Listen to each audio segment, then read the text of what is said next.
same time, President Duque committed himself to higher purpose is to have a positive biodiversity for 2050 and also to transit in this path. These are those two lines that we have been working to be carbon neutral and to have a positive biodiversity. Specifically, especially in a country, as I told you, we're the second most biodiverse country in this planet. And in the framework of all this, we're working on some actions, we're working on the ambitions, strategies, vision, commitments. But the most important thing from the environment ministry in public policies, because every 4 years we have some government actions that have been included in the development national plan, but the great responsibility is to be able to see and lead some roadmaps so it can be continued. And this is what we're doing at the Ministry of Environment to create those public policies for the environment and for sustainable development that is transversal for all the sectors. So from the ministry, we're working with all the sectors: health, agriculture, transportation, mining, energy, education, and creating these public policies together with them. In the middle of all this, when we began with the government, President Duque put this in the central, in the core, as the protection of our environment. And for the first time, he placed our natural assets as something that was very important. In 2019, we created a council or board, a national board for the fight against deforestation for the first time. And this national board for the fight against deforestation, we have our military forces, our national police, of course, our prosecutor office, and of course, there are some other special guests who are here permanently, our controllership, and some other ministries and other sectors that have a lot to do with the cause of deforestation: agriculture, transportation, mining, our national environmental system, like parks, like the Institute Sinchi, and everybody who has been working this national board for the fight against deforestation. And here we have gathered with IDEAM. Edison is here, who is monitoring the coverage of this forest, our forest systems. We have met, we have revised our early warnings, and from here we define our strategy that we're going to follow throughout the following month or trimester, or I mean quarter or semester, according to what we're speaking about. In the same manner, we created the Artemisa, which is the operation that allows us to reach the territory and to have territory control. Today, we're speaking that for Colombia, deforestation, it is one of those topics that is not only of environmental protection but also of national defense, and it has so much relevance on the side of emissions because this is cause of 33% of these greenhouse gases, and at the same time it also impacts the loss of forests and biodiversity in a direct way. So we are aligning ourselves and our strategies towards there.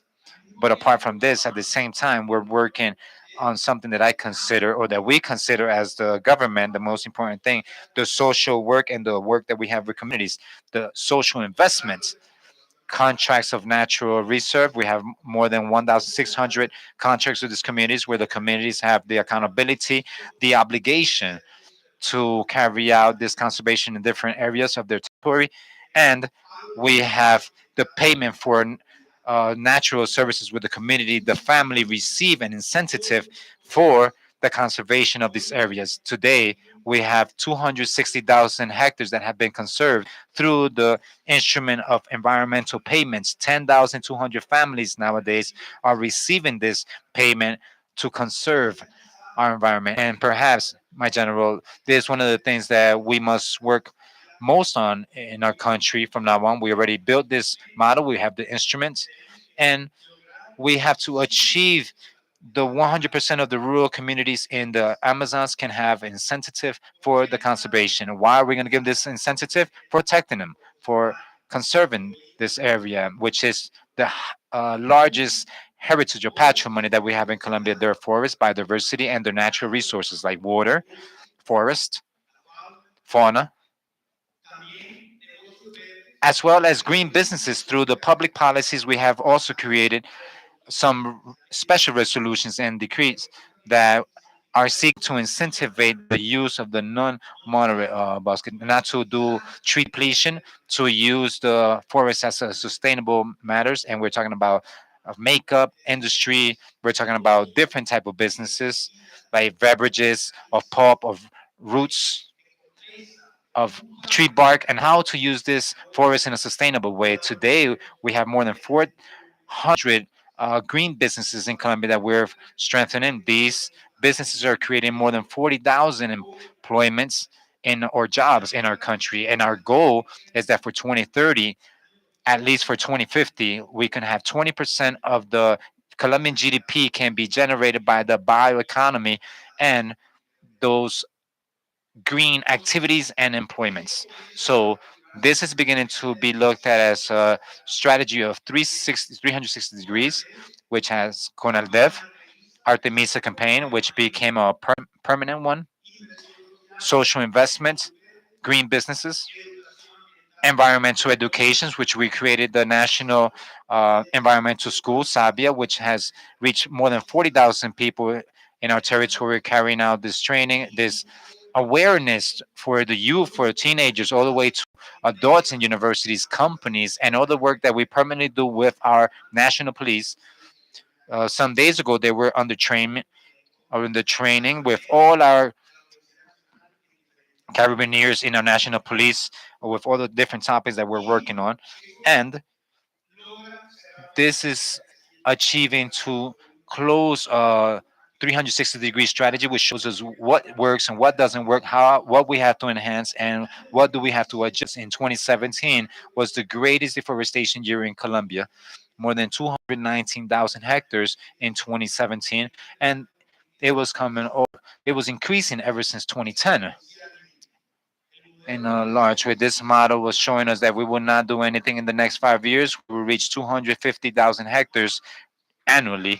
So our goal in this government was to break, to stop this trend according to this model and to decrease this deforestation. In 2019, when the government began, we began to diminish this or reduce this deforestation to 10%. The second year, we diminished it in 19%. And in 2020, a year that was very difficult because of the pandemic, we were not able to make part or to be in this territory to accompany our communities and to have these special operations. And this year, we had the increase of 8% in 2020.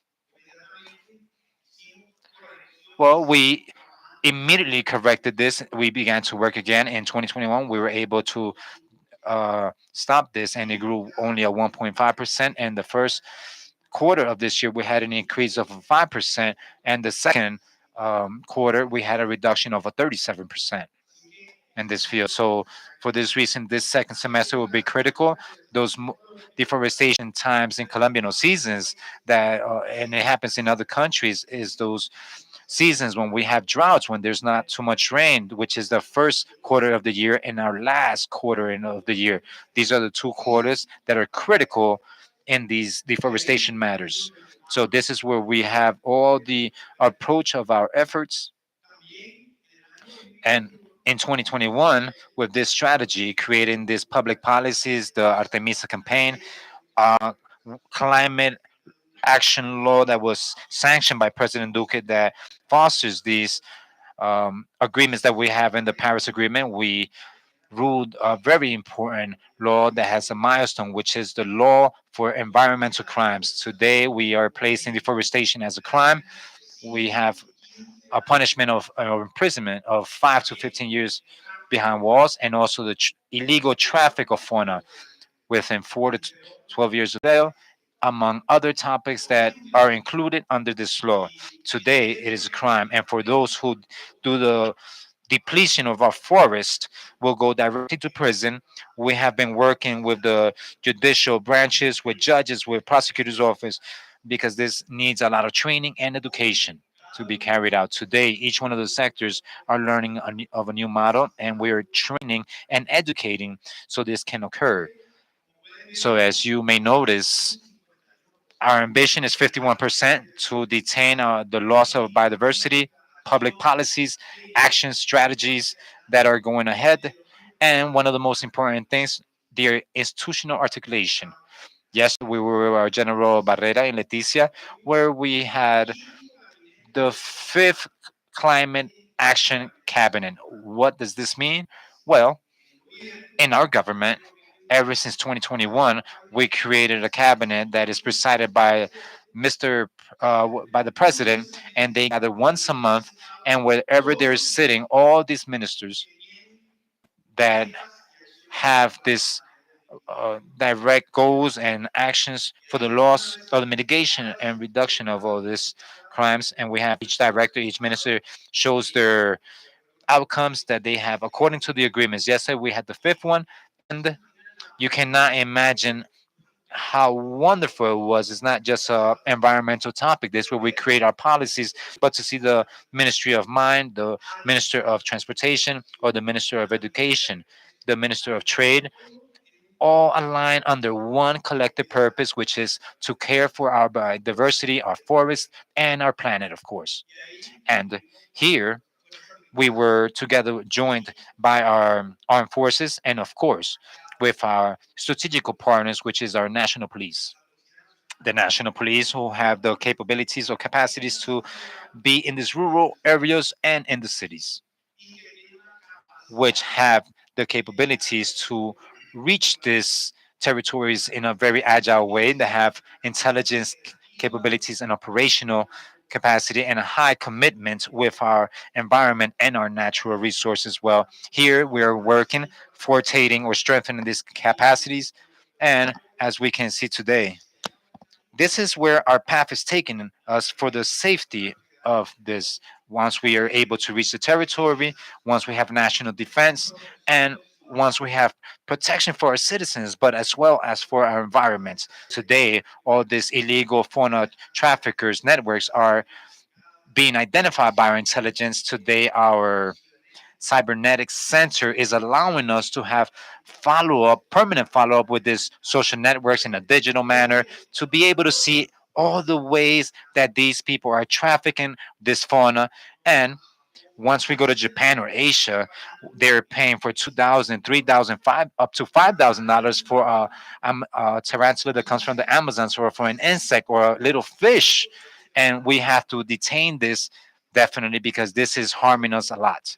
So the good thing of all this strategy is that we are able to identify which are those problems and which are the opportunities and how to address them. So now we're here as the General Prosecutor Office, our DA office, our controllership office, to be able to articulate ourselves and to make these entities or bodies work, and the whole state work in our country, from the state as long as much as far as our sectors as well.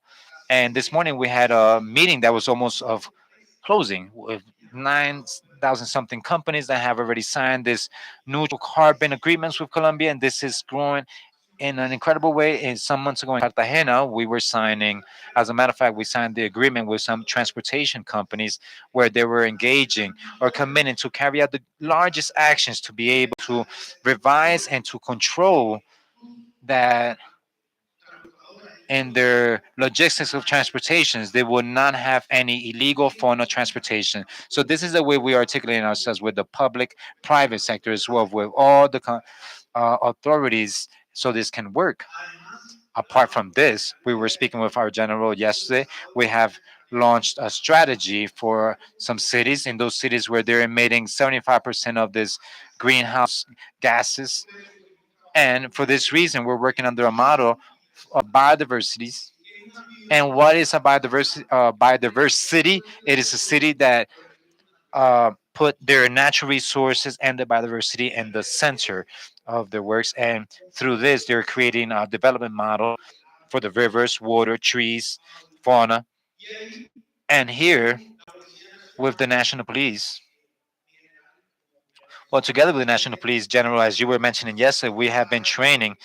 So not only carabiniers or the National Police are able to integrate themselves to the biodiversities model. Today, our police are planting trees, they're doing restorations, they're teaching.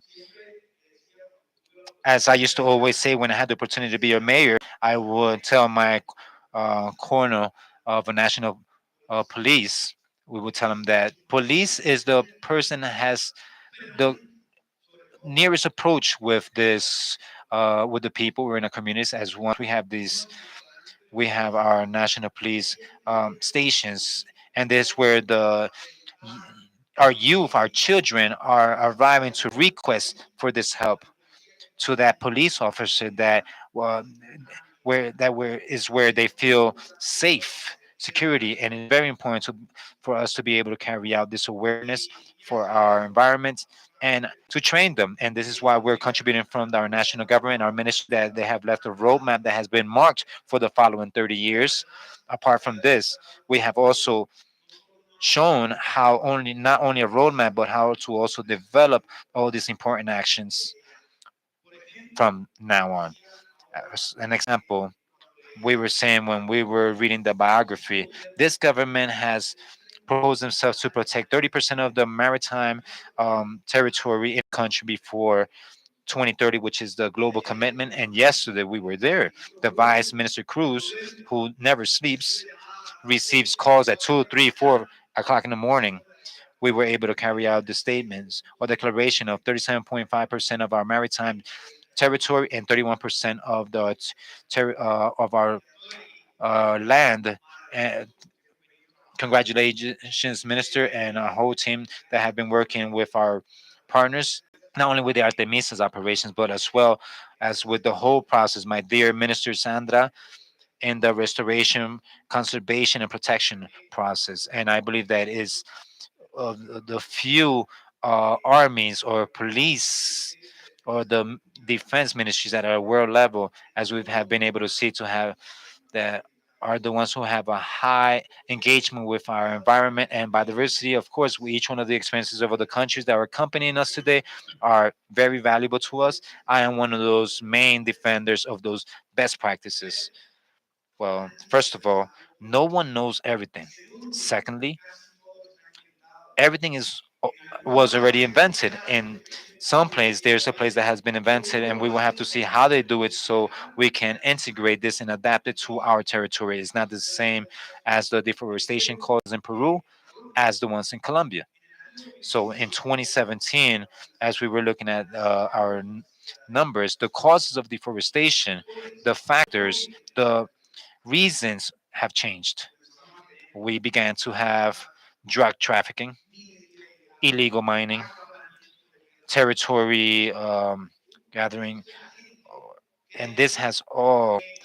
And people believe that deforestation is just a fact that is to cut wood or cut trees down and to sell this in a wood in or lumber in a legal way. So only 8% of deforestation is for these purposes. The rest are for other illegal activities in the territory. In Colombia, in the Amazon regions, they might be paying well within 1.5 million to 3 million pesos per each hectare that has been depleted. So we're speaking about 354,000 hectares. Where are these $150 million that are being moved in those armed illegal armed groups and drug traffickers who are funding or financing the loss of our or depletion of our forest and biodiversity? So this is the reason why it is so important to have this national fight against deforestation board and the Artemisa campaign to be able to reach this territory and to have control, to have the territorial control in our hands.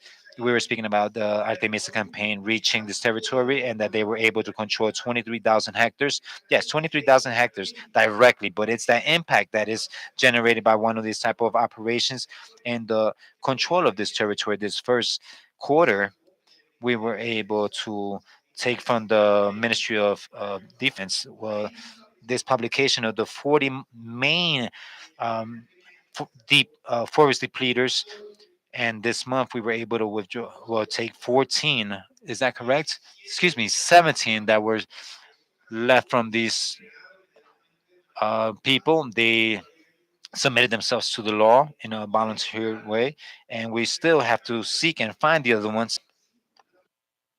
Because it's the okay. We are here the leaders, not the regular seller.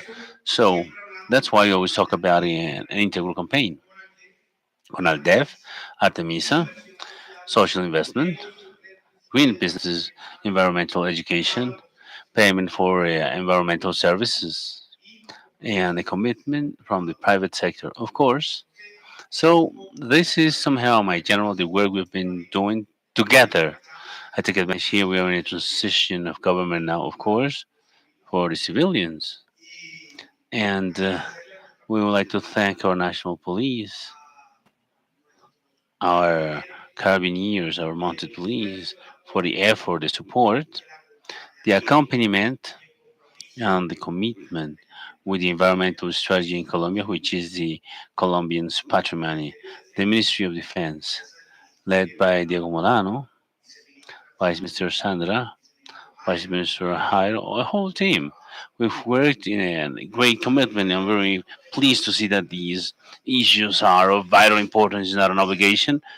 That when you go there, they say, okay, why so? No, we have a commitment from all of the national police, from the last one in the territory in the Amazons up to the north in the Caribbean, working for the conservation and protection. I wanted to thank you and all our guests here today to thank you for being here in our country. We hope that you continue sharing the experiences that would allow us to work for the global commitments. Even more, the countries we have, the Amazons that we may have, and the science joint strategies to work together through ODCA, for example, from Leticia Accord, for example, with the government of Brazil, from Ecuador, Peru, from Colombia, in order to have joint strategies to fight against deforestation, legal trafficking, protection, and conservation of natural resources, water pollution, all that. So this is an ecosystem. If the system fails in Colombia, in Ecuador, in Brazil, so we are having a regional affectation. So that's why it is important that we want to be connected. Environment has no borders. It was demonstrated by the marine corridor that we declared 8 months ago in the COP26, the first marine corridor protected, the biggest one in the world. Ecuador from Galapagos, Colombia, Malpelo, and Urupari, Panama, and the Coiba Island, and the Coco Islands in Costa Rica. Four countries working to protect the biodiversity corridor. And yesterday, with our dear President Duque and our dear President Abinader, we signed the first corridor for the Caribbean with Dominican Republic, which is going to be called. It's going to be called the Beata Mountains name. It has the name Orlando Mera's name, our dear friend, who died a couple of months ago, and with whom we had worked. Both brother countries got together to work together for that. We have a legacy, his heritage as a minister, but beyond that, to him as a human being, was an extraordinary human being. Both countries agreed to leave that name for that reserve that starts in the Caribbean, and we are sure we'll have other countries who are going to join us in that cause. So I don't want to finish without thanking our team, Vice Minister Cruz, who is that co-team worker responsible for our forests, our biodiversity, and of course, for all the strategy in the fight against deforestation. Mark was coordinator of all this strategy in CONALDEF. My friend Sandra, the vice minister, thank you. I think that when you leave thanking, you leave giving thanks to God who allowed us to be here. I thanking the president who gave me the opportunity to minister of my country and environment as well, so which is extraordinary. Thank you, the National Police, General Barrera. Thank you for the commitment and your attitude. Always, always with a positive attitude. We have to do when and how when we want to thank. So we thank our dear friend Dr. Pava, the prosecutor's office, IDEAM, Dr. Jurado. I see you there right in the back. Our control delegate controller, the control organizations, and our friends here present today. Do not forget that from here on, this will be the transcendental topic for humanity. We have to leave our children a better planet than the ones we find. So it may seem romantic, but this is not romantic. This is not a fashion. It's a reality. And all of us here today, we can do that happen. So it's our everybody's responsibility. It's a collective responsibility. And of course, the responsibility is also individual. Thank you very much, my general. Today, we're going to work together to have a better planet and each one of our countries in better life conditions. Thank you.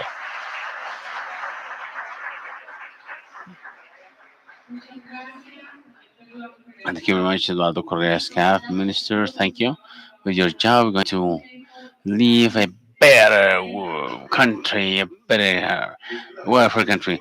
Resolution reading on imposition of condecoration in the Ministry of National Defense, National Police, National General Directorate, Resolution 021-85 of July 22, 2022, by which we grant the Medal of the Directorate of Carabineers and Environmental Protection, Augusto Tellota Sanchez, so in the use of its legal faculties, and whereas that is the duty of the National Directorate to exalt the virtues and merits of people for their good job, for a better performance of police in the exercise of their functions, we decide first grant the medal in conformity with what was set forth in Resolution 03372 of October 2009.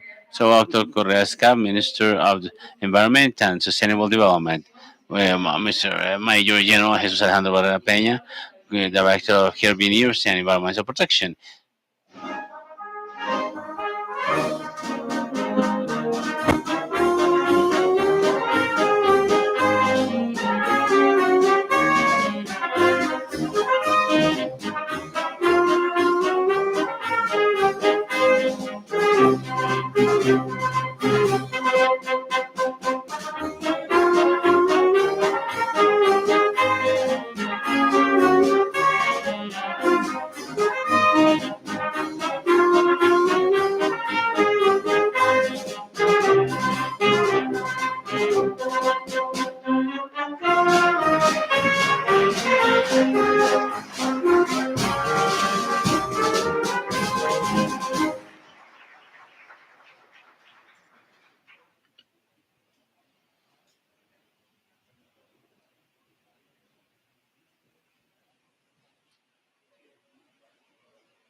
We would like to thank the presence of Mr. Minister of Environment, who is I'm sorry, so you may say, is the co-teamer of the President of the Republic who have led the environmental policy in which we have committed ourselves, like our President and public forces, within the framework of defense and security, prioritize the protection of natural capital. Here we have our friends from our army. This is a joint work we do hand in hand with the prosecutor's office and all entities committed. So this is not a job that we do individually, but collectively. This is our commitment, not only with the country, but with the humanity. Thank you very much, Mr. Minister, for your leadership.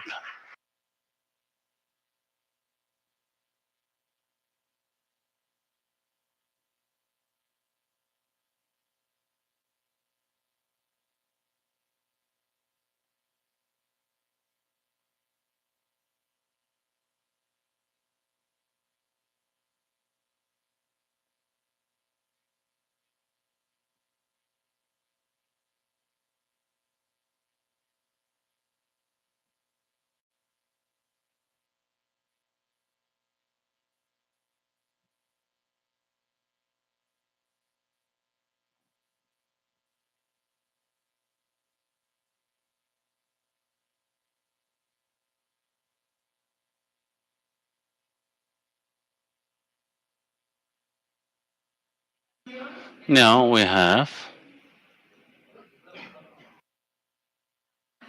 We'll give 5 minute break and then we'll continue with our closing remarks.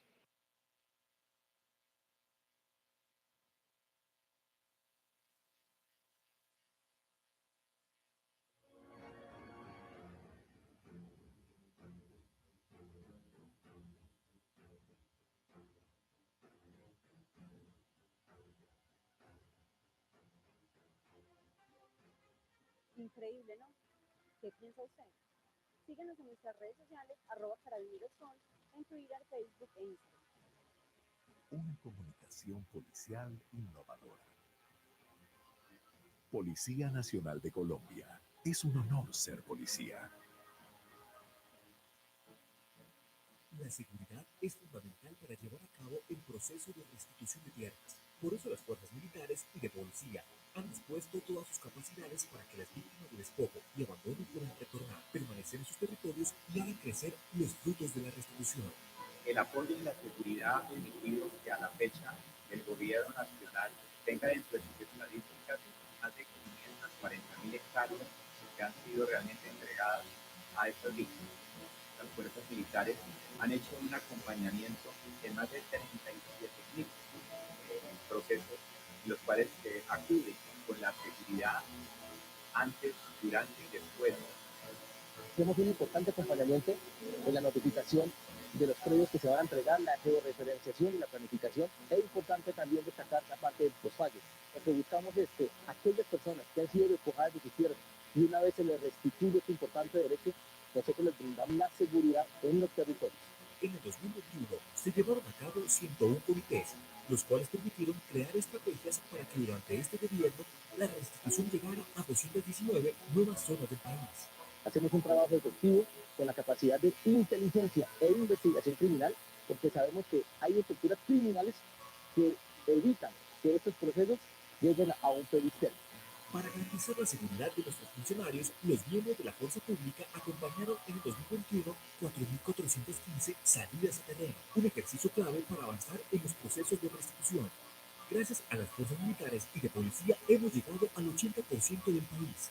Continuaremos trabajando de la mano para que más colombianos regresen a sus tierras y construyan nuevos proyectos de vida con tranquilidad.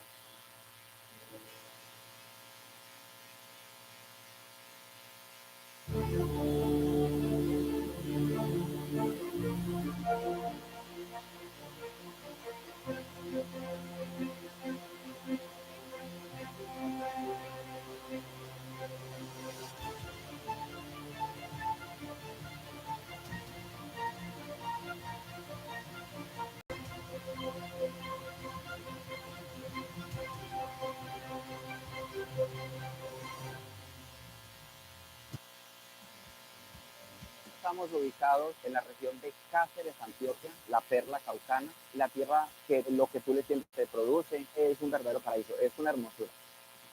Debido pues a la necesidad de tener las ayudas del Estado, hicimos una asociación, se llama ASOPLACA, Asociación de Plataneros y Agropecuarios de Cáceres. En este momento en la asociación hay 22 familias. Eso es lo bonito de la integración que tenemos en este momento, porque se le trae beneficio y calidad de vida a muchos hogares. El cambio ha sido porque por lo menos nosotros a base de ello hemos recibido mucha ayuda. Nos han dado abonos y hemos estado administrándolos, ya mantenemos pues como con capacitaciones. Los logros que hemos tenido con la DICAR, con el acompañamiento del PNU, pues más que todo satisfactorio, ha sido muy bonito, muy acogedor, ya no son algo ajeno para nosotros, sino que son nuestros amigos y un apoyo en el agro. Cuando empezamos con la Asociación de Plataneros de Cáceres, complementamos la experiencia que ellos tenían en el campo y en el territorio con todos aquellos procedimientos técnicos agropecuarios, gracias también al apoyo del PNU. El objetivo de mi trabajo es poder lograr que mi grupo de trabajo ellos comprenda la idea y la visión y la estrategia de la Policía Nacional. Cuando ellos comprenden esos valores institucionales, cada uno de ellos ocupará un papel tan importante que la ciudadanía siempre se va a ver agradecida. iniciamos el escuadrón femenino haciendo talleres con los niños, niños y adolescentes, y mediante ellos los padres de familia, las madres cabezas de hogar, llegaban a la policía, se vinculaban con nosotros activamente, se unieron con su Policía Nacional, se vincularon para así remover toda la infraestructura del mercado. Esto quedaría como una galería, podrán vender sus productos y sería también un tema de empleo para ellos. Mediante el Escuadrón Femenino de Operaciones Rurales y los gestores de infraestructura social, hemos tenido un gran avance como institución, ya que nosotros llegamos a esos territorios tan alejados, tan olvidados y fortalecemos el vínculo de la comunidad con la policía. Nosotros comenzamos a trabajar con DICAR en el mismo momento en que llegaron a territorio.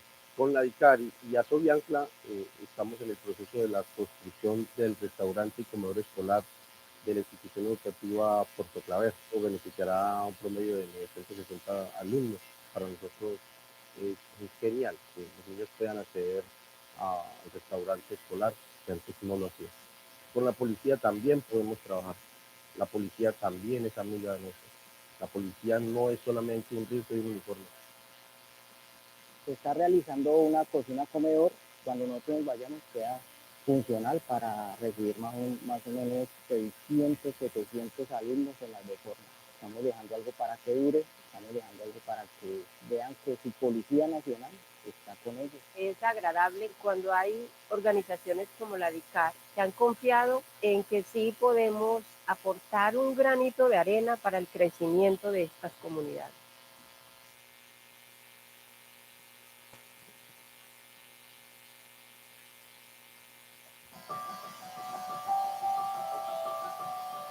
Esta es uno de los departamentos que quizás cuenta con una de las agriculturas más prósperas en toda Colombia.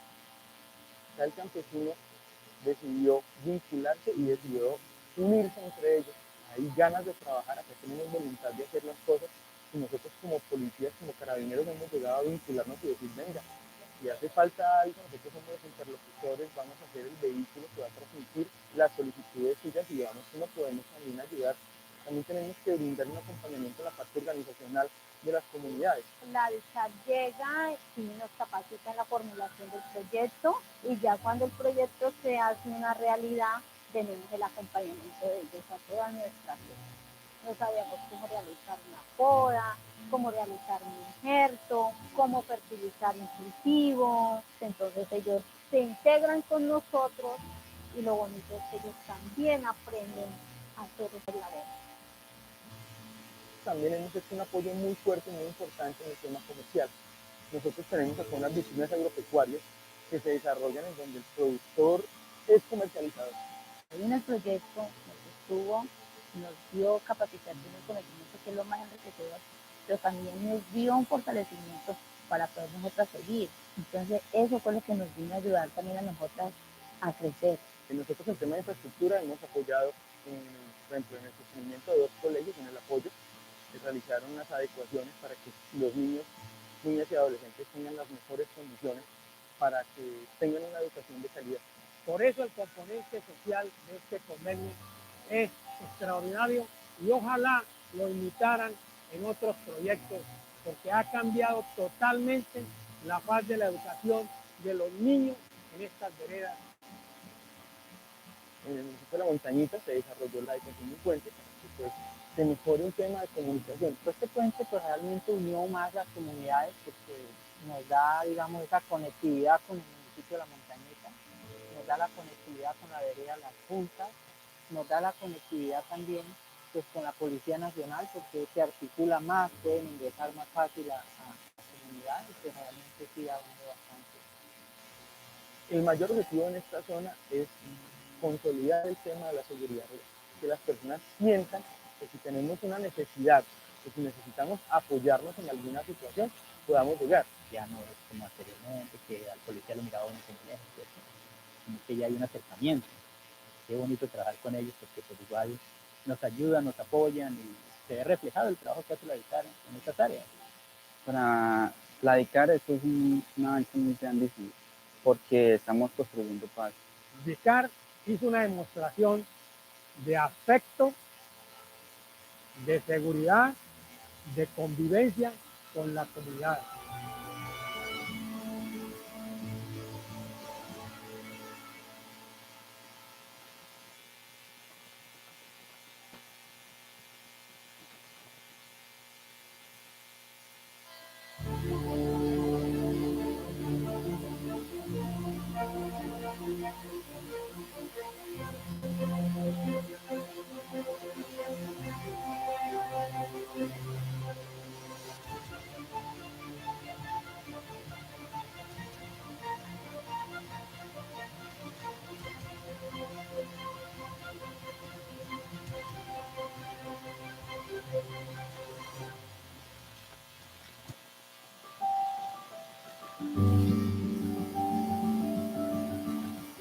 Putumayo es una tierra muy hermosa, de gente pujante, trabajadora, que quiere salir de ese conflicto armado y quiere buscar un método de trabajo diferente, encaminado al trabajo de producción, el trabajo de finca, el trabajo de vereda, con la siembra de diferentes productos agrícolas. Soprocaf es una organización prácticamente de 54 agricultores de cacao de la vereda La Florida que producen cacao y comercializan el grano de cacao seco para las diferentes compañías nacionales. Pues estamos trabajando el proyecto con la DICAR que nos ha beneficiado tanto en el tema productivo, en el tema comercial, en el tema organizacional, que ha sido de gran importancia para nuestra organización.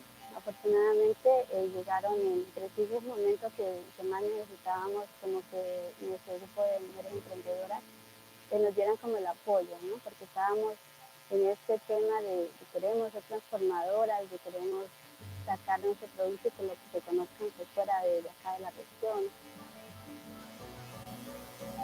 El apoyo de la DICART es algo que nos ha fortalecido, tanto en la parte productiva como en la parte empresarial.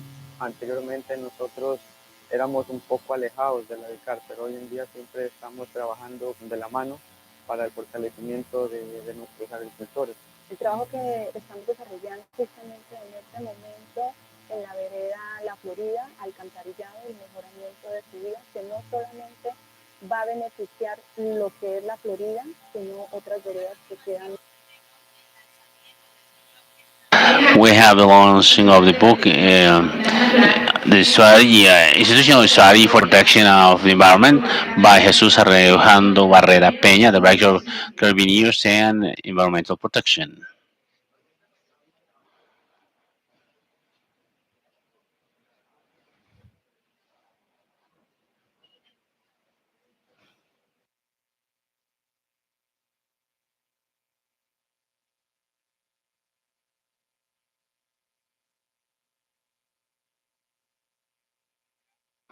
Okay, God and honor, good afternoon. So today we've been quite extensive, but productive. I don't want to take long. I just want to tell you that within the framework of this International Symposium for the Protection of Natural Capital, I would like to insist on the fact that we are aligned with the need at global level for the protection of that natural capital, which is part of the humanities patrimony. In that sense, the state policy is aligned with that international environment, and we, as part of public force and the Ministry of Defense, being national police, we've launched the strategy, integral strategy for the protection of that natural capital. Under this transformation, within the framework of this institutional transformation of our national police, the Directorate of Carabiniers, with that name, now it's the Directorate of Carabiniers and Environmental Protection. We launched this book to show which are the commitments of the national police within the framework of security and defense policy, the protection of water resources, hydro resources, and the environment. So we're launching now, and the intention is that we'll have an important amount of samples. Well, we'll do that. We'll talk about each one of the sectors. So you may have a book. We'd like to show you how we're working, how we're articulating with different entities. So, so this government through all these 4 years, we don't have to say it in a rhetoric manner. If with data, figures, and facts, the results we obtained. In that sense, the commitment the government has for the protection of natural capital, uh, based on the plan of government, is to continue with that intent as a country to work for the protection of that natural capital.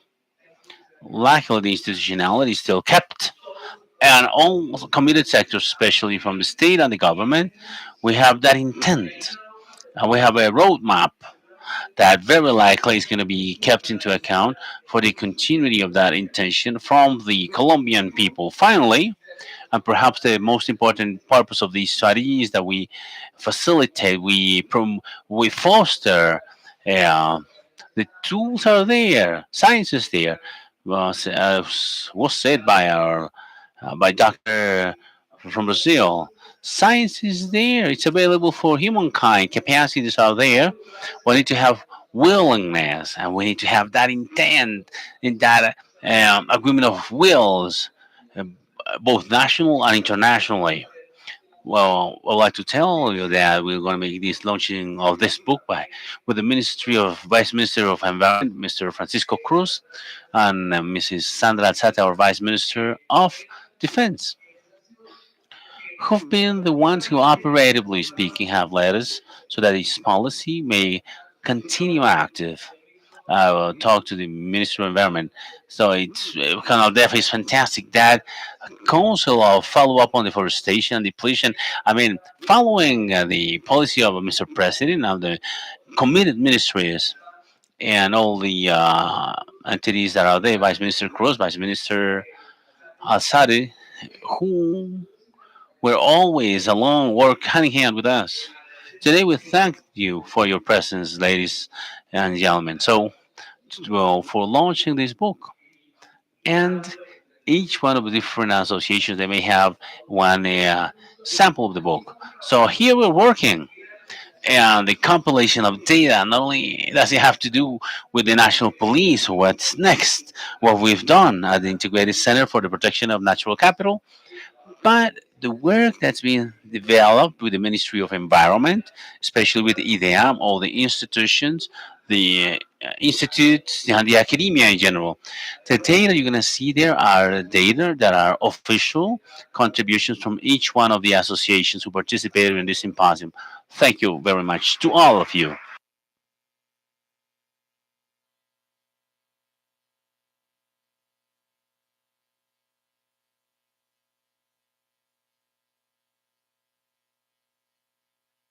Now we'll have the delivery of the book. Um, a national strategy for the protection of the natural capital. We'll have that by Madam Sandra Alzate Cifuentes, Vice Minister for the Policies of Defense and Security, for the creation of guidelines from the defense sector designed for the formulation of these type of strategies.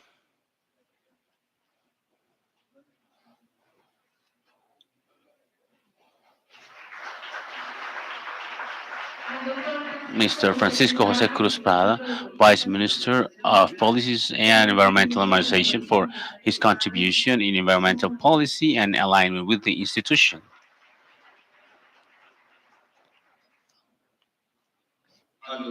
Dr. Gabriel Adolfo Jurado Parra, Deputy Controller in representation of control organisms and the prevention actions and in control activities.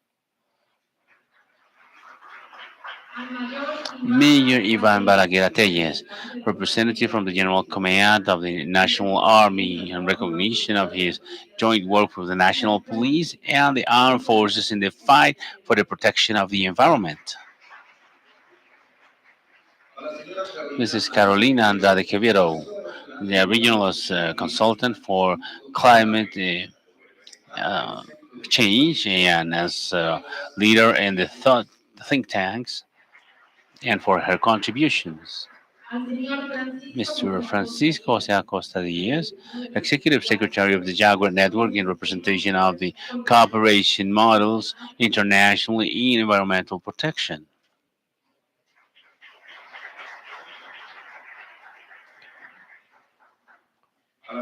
Mrs. Maria Claudia Rojas, Manager of Continuous and Consultancy Programs in Rosario University in representation of the academia and her contribution to the formulation of environmental strategies. Mrs. Claudia Marcela Lopez Vargas, Leader of Environmental Culture for Biodiversity of Autonomous Regional Corporation in Cundinamarca in representation of environmental authorities and the processes for environmental protection. Mr. Carlos Ignacio Gonzalez Jaramillo, Chief of Security of Fede Palma, in representation of the association and the private sector and their contributions to sustainable development that offers opportunities to communities in the territory. We have a very representative delivery to Mrs. Noreli Sofia Arias from the Rio Viejo community that illustrates really the citizens' commitment with the environment in which they develop their day-to-day life.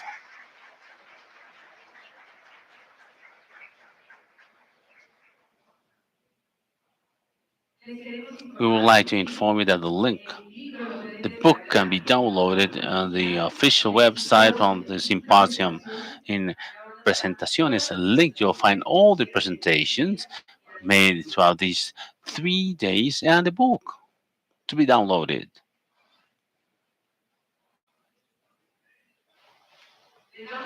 We welcome we welcome you all to the closing of this symposium on protection of natural capital and the fight against deforestation and its impact in the climate change, developed from the 25th to the 27th of July 2022.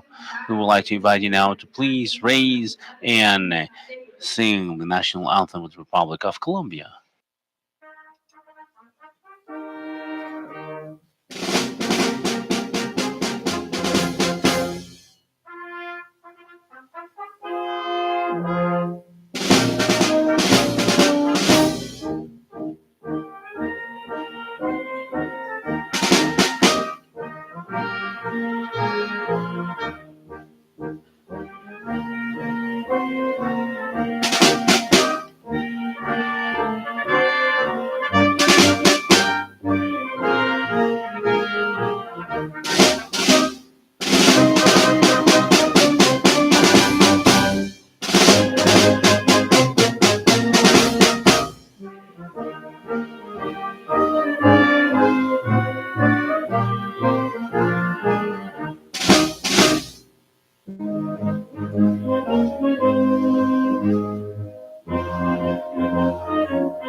The minute of silence in honor and recognition of those men and women who have given their lives in the line of duty. And today, along with next to the curator, they remind us of the honor of being a police officer.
rest in peace.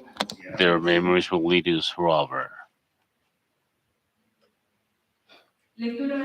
Bring a resolution of for the reward of the medal granting National Police National Directorate Resolution 02/1985 of June 2022, by which we grant the medal of the Carabiners Directorate and Environmental Protection Luis Augusto Techo Sanchez, the General Director of the National Police, in use of his legal faculties. And whereas it is a duty of the National Directorate to recognize and exalt the merits and virtues of people by their efficient and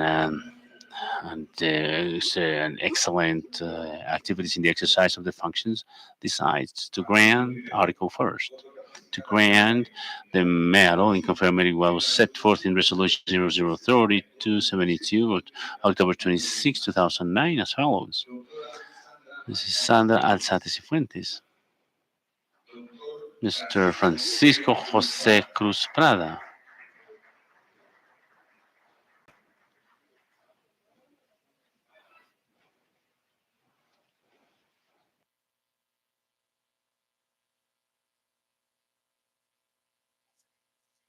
we grant the medal by Major General Jesus Alejandro Barrea Peña, Director of Carabineers and Environmental Protection. We have Colonel William Castaño Ramos, Director of Carabineers Directorate and Environmental Protection.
Mr. Mark Reina Tortoso, Mr. Javier Mauricio Pava Mejia, Ederson Cabrera Montenegro, Carmen Johanna Rodriguez Ruiz, Marcos Sanabria.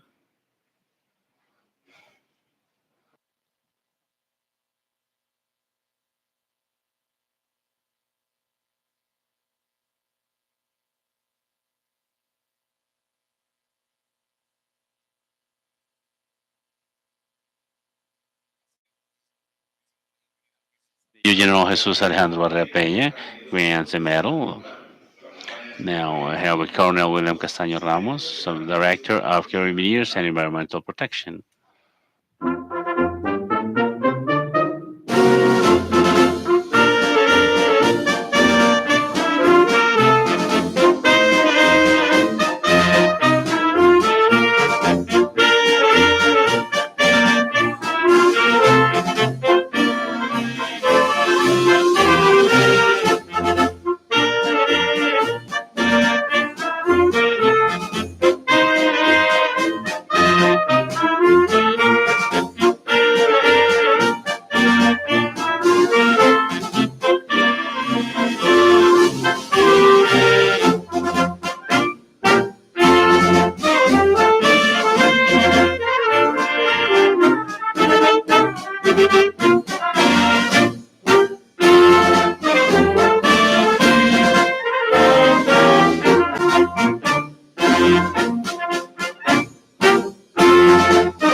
Now we cordially invite Mr. Major General Jesus Alejandro Barrera Peña, Director of Carabiniers and Environmental Protection, to give us the conclusion of this international symposium.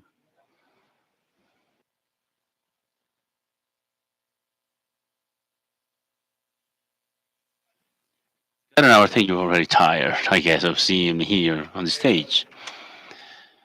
However, we are very pleased that we at the end of the day of these 3 days that have been quite strong in the saying so much information we received, but it's so important in this commitment we all have, and the intention is that from what comes out of these conclusions of these commitments, we really can have a follow-up monitoring regarding the responsibility we have, not only with our institutions, but with the next for the next generations. I'm going to allow myself to read the conclusions in which we have very important data. So to bear in mind, so be a little bit more academic, and so with methodology. So it's been a symposium that has had the participation with the main interested parties in regards to the fight against criminality, against the environment. We had 35 panelists with their master classes, master presentations, 17 speakers from the academia and research institutions, and participation of delegates from 14 countries. We're talking about Argentina, Bolivia, Brazil, Costa Rica, Ecuador, Spain, France, the United States, Italy, Panama, Portugal, Dominican Republic, and Uruguay. In this event, we had the opportunity to have with our virtual community, considering that the website had today we had 23,250 people giving their impressions. Great, their comments. That's a great job. 1,700 virtual registers that were going to be certified users in live streaming and YouTube. In our social media like Facebook, Instagram, and Twitter, we had the opportunity to have 2,200 interaction, 22 and more over a lot of likes to our publications. So we have the environmental communities, local authorities, the judiciary, and of course, the active representation from the police corps and military from the other countries, where we share experiences and in their feedback, they allowed us to identify common goals and objectives and creating synergies to de-articulate criminal organizations prevention processes and the ecological restoration from the community and all of the institutions. As we saw throughout these 3 days, this important symposium, the function and contribution from the police and the protection forces of the environment in the countries is fundamental for the fight against environmental crimes. We point out the high strategic capacities, operational capacities, and also the technical and scientific strengths of the police corps who face these crimes. In terms of prevention, scientific studies, and the development of new knowledge from the academia are key for the decision-making process and effective actions from the states that would allow the mitigation of damage on irreversible.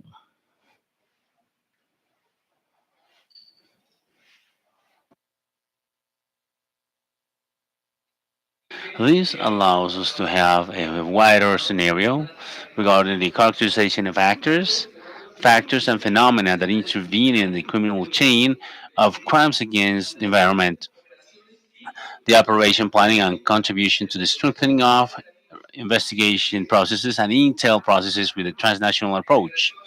The integration of human and technological capacities are part of an effort with global scope.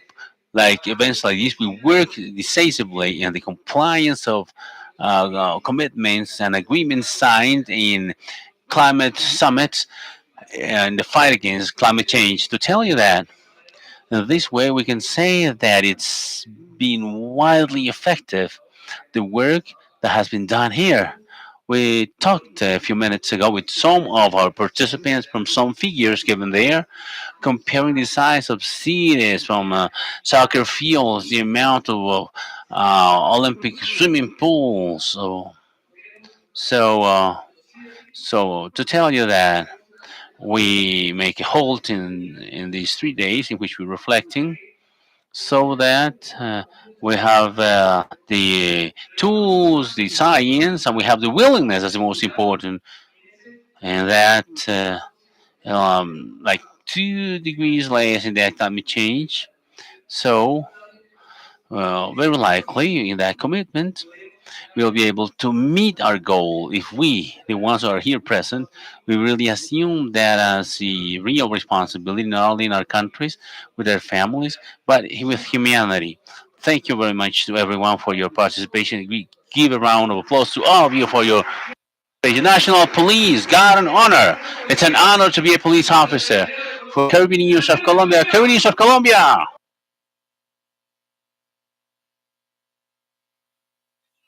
It's an honor to be a police officer. Thank you.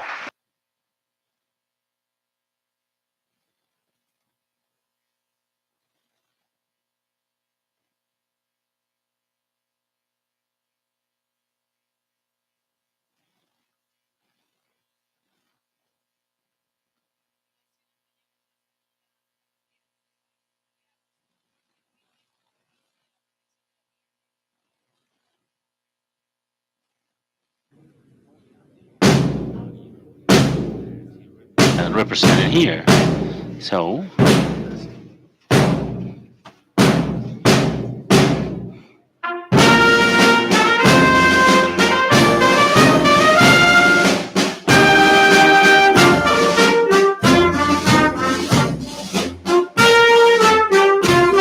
bandera.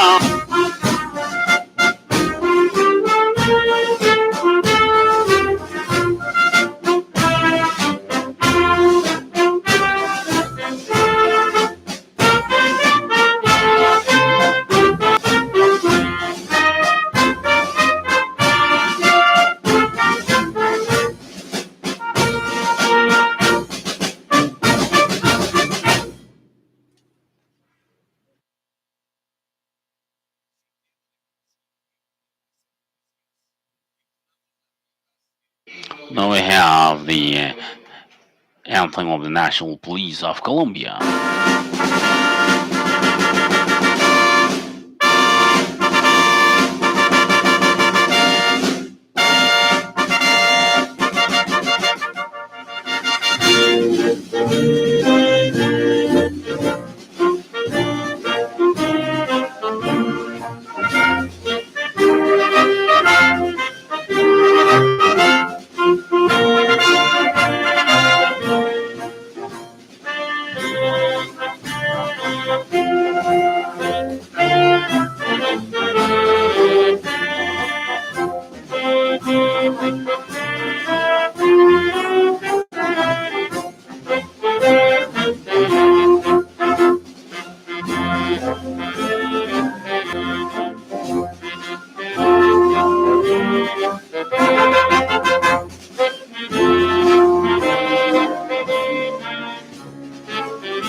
Certification to attendance to this event will be sent through your emails.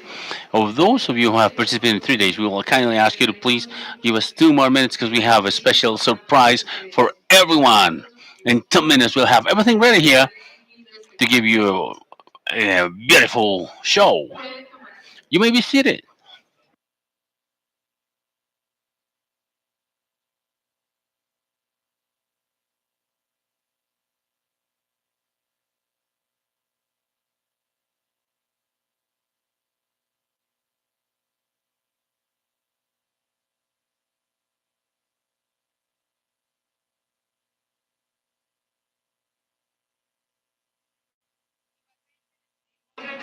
We would like to remind you that as a contribution to the care and protection of the environment and natural resources, we allow ourselves to inform you that the advices you have within these symposium are made in biodegradable paper with post-consumption material with easy germination seeds. In the bag, you can find instructions to plant them.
Perfecto.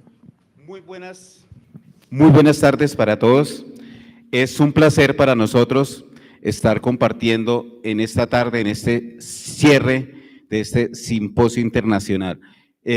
Como lo decía nuestra presentadora, somos un grupo nuevo naciente del municipio de Tocancipá de cuerdas pulsadas, ¿sí? Y llevamos 4 meses de trabajo. Estos muchachos llevan 4 meses que iniciaron con sus instrumentos algunos y pues hoy venimos a mostrarles con mucho cariño y mucho amor este trabajo que hemos venido realizando. A medida que vayamos haciendo el concierto les iremos contando un poquito más de la agrupación. Vamos a iniciar con un torbellino de mi autoría que se titula La travesía del gnomo.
Ok, bueno, vamos a irnos ahora con una guabina que se titula Abril, de autoría de uno de los maestros de esta agrupación, maestro Diego, que es el maestro de guitarras, y es una guabina, como ya lo dije.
Bueno, dentro de lo que nosotros hacemos, ahora vamos a hacer un pasillo, un tema que se titula Paula Valentina, es un pasillo de mi autoría dedicado a mi hija.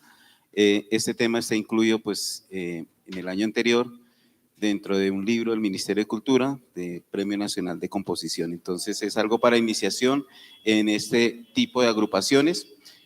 Hay una diferencia entre cuerdas frotadas y pulsadas y me gustaría pues explicarles un poquitico.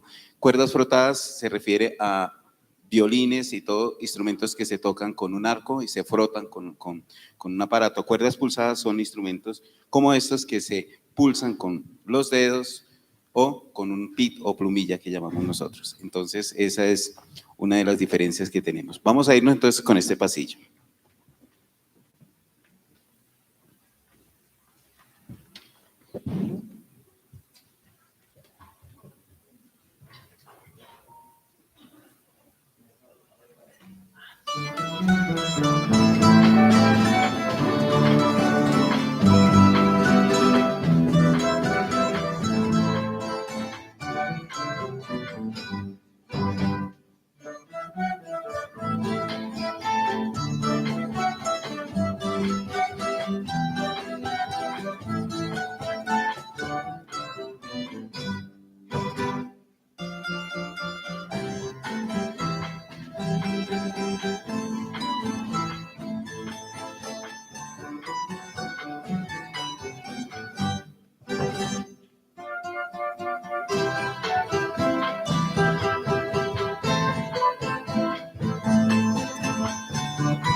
Muchas gracias. Bueno, Hay dos generalidades que quisiera contarles. La primera, pues los instrumentos que tenemos. Nosotros tenemos bandolas, podemos levantar las bandolas ahí. Tenemos aquí a la maestra Francis, ella es la formadora de bandolas. Tenemos los tiples, aquí tenemos nuestro instrumento típico nacional, la más alta en el tiple. Estos son nuestros tiples. Las guitarras, no el más conocido. Nuestra flauta traversa, que la tenemos también, que la traemos de las bandas sinfónicas. Y pues todo el set de percusión que está allá atrás. Y elementalmente nuestro bajo, que es el más bajito de todos. Bueno, dentro de lo que nosotros hacemos, buscamos la exploración de estos instrumentos que son muy tradicionales dentro de la cultura del género andino y de las estudiantinas y de los tríos típicos. Pero nosotros buscamos explorar las sonoridades y qué más podemos hacer con ellos. Entonces, por eso, hoy les trajimos a ustedes unos temas en estreno, entre ellos este que viene, que es de una serie de los años 70 y 80 y que es también de una serie de películas. Entonces, no les voy a presentar el tema, yo sé que ustedes lo van a identificar apenas lo empecemos a tocar.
Bueno, yo me tomé la vocería aquí con el respeto de nuestra presentadora. Vamos ahora a irnos a otro género. Queremos mirar cómo suena, qué tal un rock en estos instrumentos. Y vamos a tocar un tema de una agrupación británica, se llama Muse, que se llama Time is Running Out.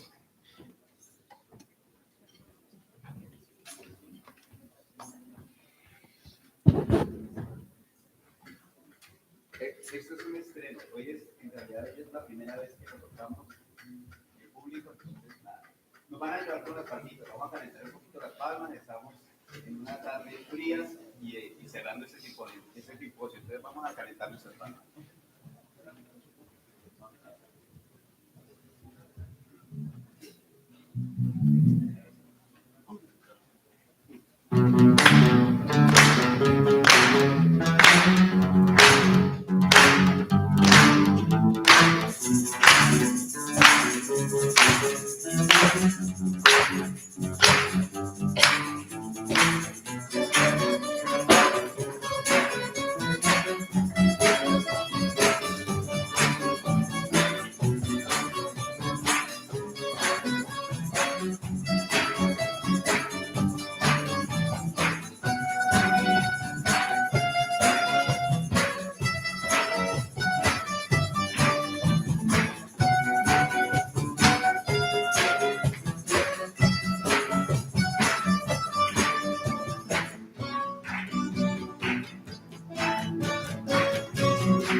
Bueno, y ya pues para cerrar este concierto, no sin antes de nuevo pues agradecer la invitación a todas las personas que organizan este simposio, a Germán, a las tenientes, a las coroneles, a todo y a todos ustedes por estar aquí en esta tarde.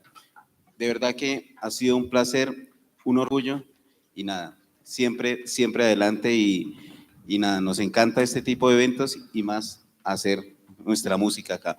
Vamos a cerrar con algo que es inherente a nosotros y es de la costa y es nuestra cumbia tradicional colombiana. Entonces, en esta los invito a que nos acompañen con las palmas y con la voz porque este tema se lo saben.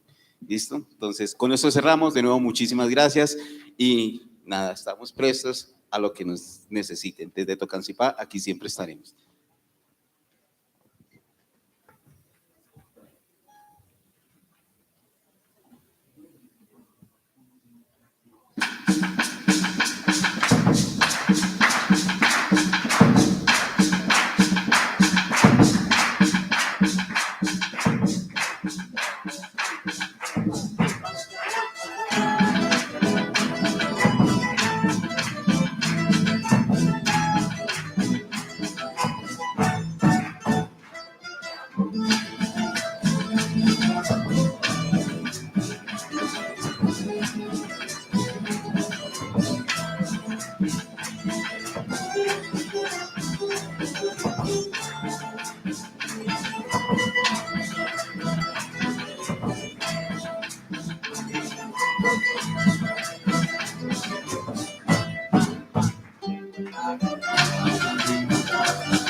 Ustedes no vieron sonido. De pronto no estuvieron durante estos 3 días en este importante evento, pero este evento que se hizo fue por la preocupación que esta generación de adultos tienen por las siguientes generaciones, que son ustedes, que son el futuro, no solamente de nuestra Colombia, sino de la humanidad. Estamos trabajando por el capital más importante que tenemos nosotros. El capital más importante que tiene cualquier organización es el capital humano. Pero cualquier parte del planeta, cualquier rincón del mundo, lo que más debe cuidar es el capital natural. Y estamos hablando de la protección del medio ambiente. Para eso nos reunimos aquí con expertos de diferentes partes del mundo, de Latinoamérica, de todas las instituciones, para buscar, para revisar las estrategias que tenemos. Tenemos una muy buena noticia, que tenemos capacidad, que tenemos conocimiento, que tenemos ciencia. Pero si nosotros no nos empeñamos en trabajar, y a ustedes que son los que siguen, en generar conciencia para la protección de nuestra aldea global, que es el planeta Tierra, no estaremos haciendo nada. Es un tema real, no es un tema romántico, es un tema que se ve. Lo que en este momento, lo que está haciendo el hombre, no los que estamos en este momento, es lo que ha hecho durante tantas generaciones. Pero los que estamos en este momento, nos tocó, a nosotros los de esta época, nos tocó responder en esa grandísima responsabilidad de salvar el planeta. Lo hacemos para ustedes, dando ejemplo, para que ustedes sigan dando ejemplo a las siguientes generaciones. Muchísimas gracias a ustedes, muchachos. Gracias, niños y niñas.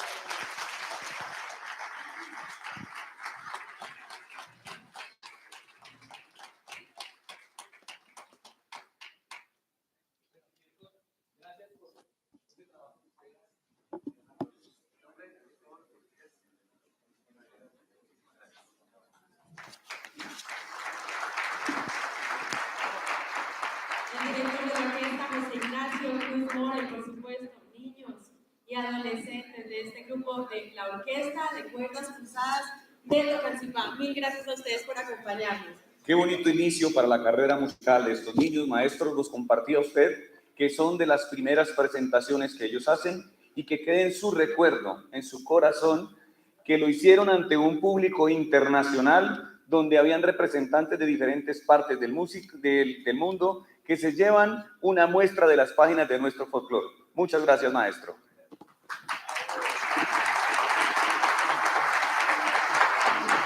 A cada uno de ustedes, mil gracias por asistir a este Simposio Internacional de Protección al Capital Natural, experiencias frente a la lucha contra la deforestación y su impacto en el cambio climático. Cumplimos el objetivo, fortalecer la vinculación nacional e internacional para la mitigación y adaptación al cambio climático asociado al fenómeno de la deforestación. A todos nuestros panelistas, mil gracias, a todos nuestros invitados, a las entidades públicas y privadas, y por supuesto, mil gracias a la Policía Nacional y a la Dirección de Carabineros y Protección Ambiental. Nos vemos en una próxima oportunidad, un placer para que todos podamos estar aquí en hecho histórico para el país. Mil gracias.